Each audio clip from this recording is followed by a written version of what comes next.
Do you have a lawyer today? No, representing myself.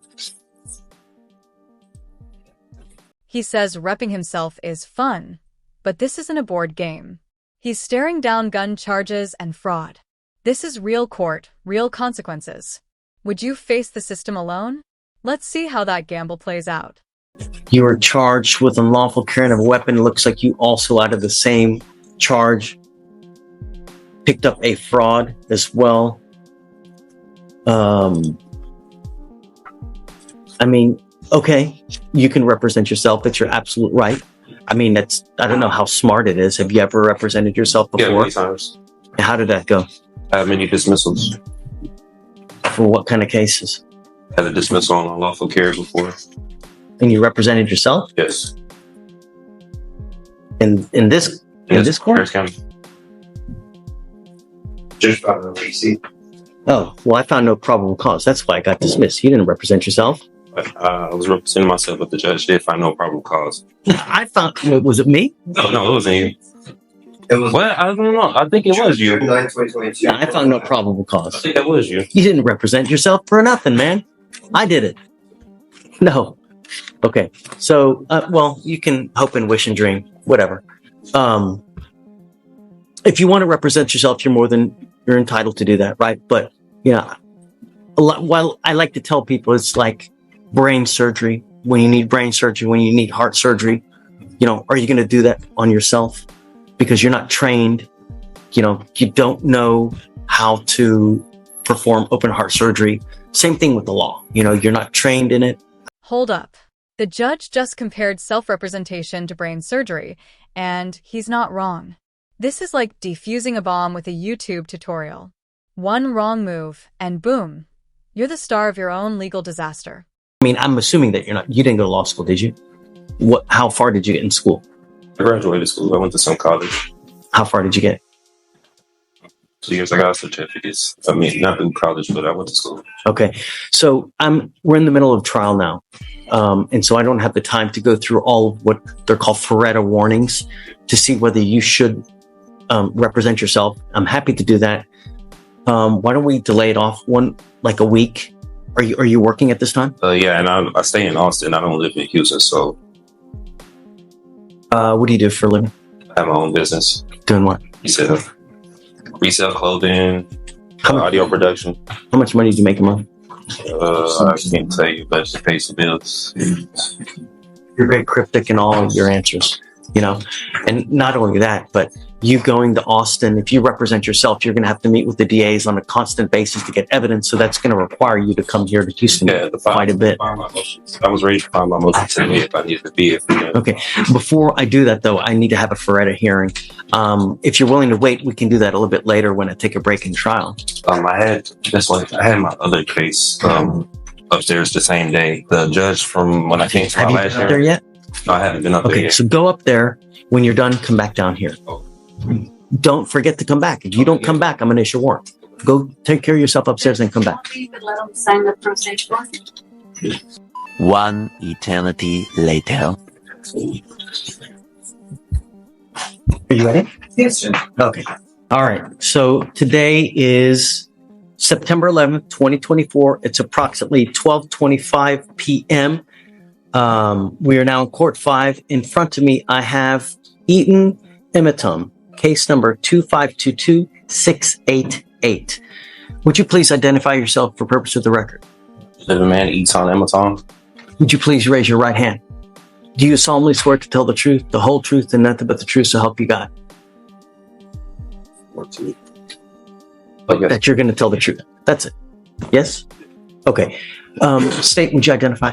On behalf of the state. Okay, so the reason that we're putting this on the record now is Mr. Emitum has been charged with the offense of unlawful carrying of a weapon. The case... Strap in, the case facts are coming in hot. And spoiler alert, it's way more than a missing license plate. We've got a gun, marijuana, stolen checks, and broken glass. This isn't traffic court, it's a full-blown legal thriller. 40 days old. It appears that probable cause has already been found. I don't know if I did probable cause on this, or I don't know if another judge did, because I don't remember Mr. Imatami. I was out a week. It was another judge, sir. Yeah, lollygagging. So let's just do it first.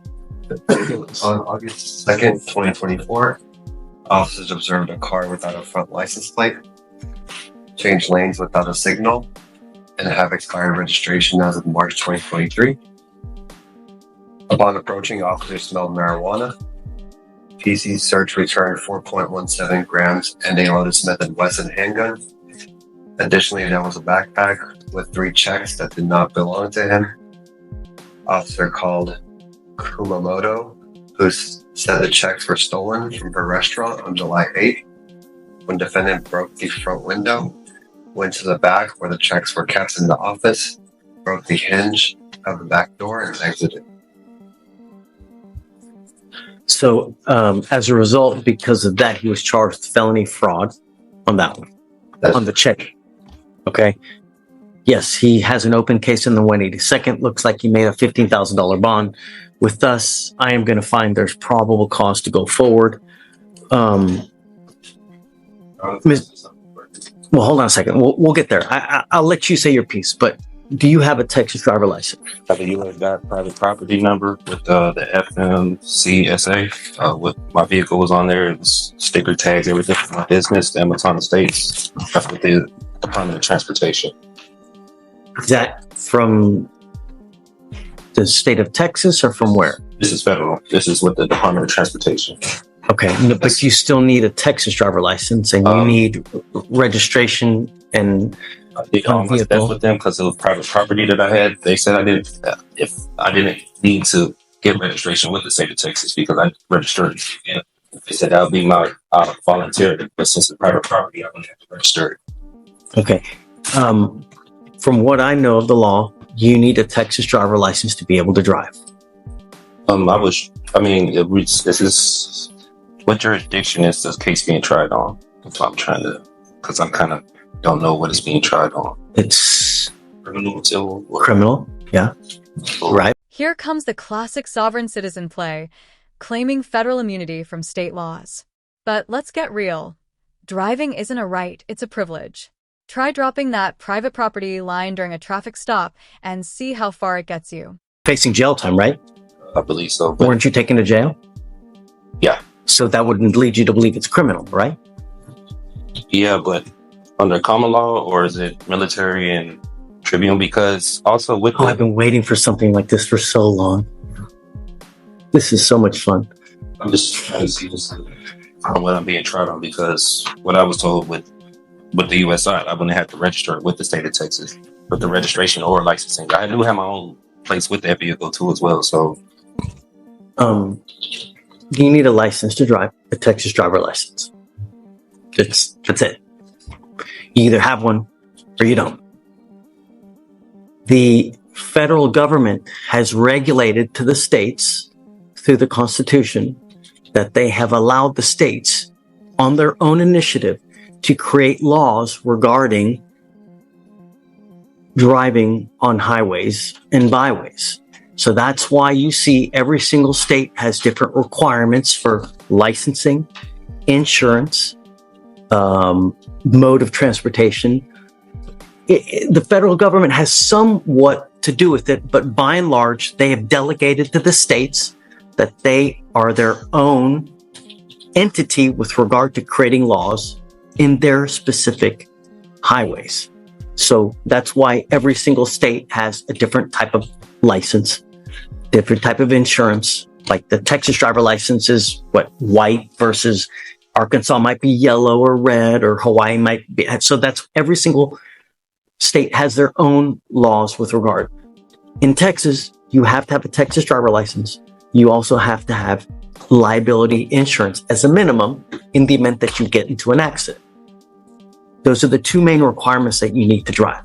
If you're going to drive a vehicle, it also has to be registered so that they know that you're driving the vehicle and that you own it or have the right to have that, so it's not a stolen vehicle. I own the vehicle and everything. When I was here the last hearing with the judge, like what he was saying, he said that when it had applied to me, but he was going to see what they were going to say about the other court, about the probable cause of stopping me, because he said registration when it had in the front license plate, when it had applied to me. It does apply. It applies to everybody. Everybody has to have a back license plate. They also have to have a front license plate. And so much, they also tell you where it has to be on the car. They regulate. You can't put it in the windshield. State, right? State. Yeah. Right. They tell you where it has to be. You can't put it on the windshield. You can't put it on, like on what's it called? On the light. It's got to be right there. They even tell you how many centimeters it's supposed to be from the street to the actual place on the car. That's how bad the state of Texas micromanages all these things. They even tell you how many damn centimeters it's got to be on the car. So you have to have a front license plate. You got to have a license. Got to have insurance. So if you don't have that, you can't drive. And that's it. Yeah, I did tell him I was traveling. I wasn't arguing with him, but I was traveling. I wasn't making commerce. I used to do medical transportation, so I'm kind of aware with licensing, the registration, and everything. That's why with my private vehicles, I did that with the U.S. DOT instead of the state. I didn't know that was correct. You need a license. It doesn't matter whether you're saying you're conveying, whether you're traveling, whether you're, driving. It's a privilege. It's not a right, right? There's a big difference between a privilege versus a right. You have the right to walk. I have the right to travel, don't I? Yeah, taking your happy-go-lucky feet. You want to travel? Take those 2 feet to travel, not in a car. Just what the 14th Amendment was saying, like, I have the right to travel. You do. Yes, and you can walk your happy ass from one part to the other part, not in a car. The judge keeps it simple. Want the right to travel? Walk. But if you're behind the wheel of a 2-ton machine doing 70 miles per hour, you need a license, insurance, and yes, a front plate. The law isn't optional just because you don't like it. You have insurance so that if that happens, the insurance company will pay on your behalf so you don't have to pay out of your own pocket. And they will even give you a lawyer to represent you on your behalf, because that's what you pay for when you get insurance. If you get into an accident, lawyers usually call you and say, hey man, tell me what happened. Was it your fault? Or was it the other people's fault? Because we want to know who to pay. And that's why for $30 to $40 a month, you get insurance for that very purpose. And I've seen people come here, they have killed someone and they get a $250,000 judgment against them. I've seen it. And God, you'll never dig yourself out of that. So the conveying, the this, that, you need a license. You've got to have insurance. And we do it with every single person that comes here. Can I say for the unlawful carry? The possession of marijuana, the person that was in the vehicle told the officer it was legal hemp that they got from the store. They have receipts and everything in Texas. You can have legal hemp. They got it from the store. He even told the officer it was theirs. He pulled me out the car. He didn't ask for any paperwork. Now you're making apples and oranges, right? Now we got to test it. Is it weed? Oh yeah, is it hemp? Understand that takes time, but you also need a lawyer to represent you. I found my own discovery. I was representing myself pro se. And you can do that if you want. Yeah. But we have to go through a series of questions. I represented myself plenty of times. I had dismissals here from and for purposes of the record, so Mr. Emitom had a case with me here. It was actually June 7th of 2022. He was charged with another gun case, and that was with Victoriano. God, that was a great DA too. And I found no probable cause in that case, right? So you didn't represent yourself in that case. I found no probable cause and they dismissed it. They didn't have to dismiss it, but they did dismiss it. So other than that case, have you ever represented yourself? Yeah, many times. I have dismissals all 3 different areas coming. Traffic violations. You're welcome to do it, who's one of the worst? Who's one of the best presidents that in history that you can think about right now? Beautiful to me right now. You can't think of one good president that we've ever had? I don't know any. Abraham Lincoln, he wasn't good? I never met him. I don't know about him at that time. Abraham Lincoln said something. He goes, you know what? He who represents himself has a fool for a client. That's what he said.